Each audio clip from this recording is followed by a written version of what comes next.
اللہ کے رسول صلی اللہ علیہ وآلہ وسلم کا فرمان علی شان ہے کہ جو شخص مجھ پر ایک بار درود بھیجتا ہے اللہ تعالیٰ اس پر 10 بار رحمت نازل فرماتا ہے۔ اس لیے ہر صاحب عقل مومن کے لیے ضروری ہے کہ وہ ماہ شعبان میں غافل نہ رہے بلکہ رمضان کے استقبال کی تیاری شروع کر دے، گزشتہ اعمال سے توبہ کر کے گناہوں سے پاک ہو جائے، ماہ شعبان ہی میں اللہ کے سامنے زاری کرے، رسول اللہ صلی اللہ علیہ وآلہ وسلم کا وسیلہ پکڑے کہ اللہ اس کے دل کی خرابی کو دور فرما دے اور دل کی بیماری کا علاج ہو جائے۔ اس کے لیے تاخیر اور ہیلے بہانے سے کام نہ لے، یہ نہ کہے کہ کل کر لوں گا۔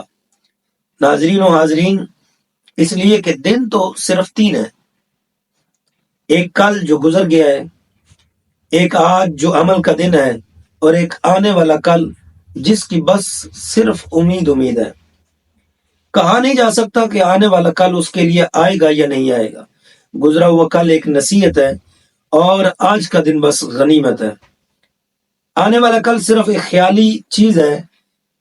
اسی طرح مہینے 3 ہیں، رجب تو گزر گیا ہے، وہ لوٹ کر ابھی نہیں آئے گا۔ رمضان کا انتظار ہے، آنے والا ہے، معلوم نہیں کہ اس مہینے تک زندہ رہے یا نہ رہے۔ بس شعبان ہی ان دنوں کے درمیان ہے، اس لیے اس میں اطاعت و بندگی کو غنیمت سمجھنا چاہیے۔ اللہ رب العزت کی بارگاہ میں دعا ہے کہ وہ ہمیں اسی ماہ مقدس کے جو چند لمحے گھڑیاں رہ گئی ہیں، اللہ رمضان مبارک کی تیاری کرنے کی توفیق عطا فرمائے۔ آمین ثم آمین۔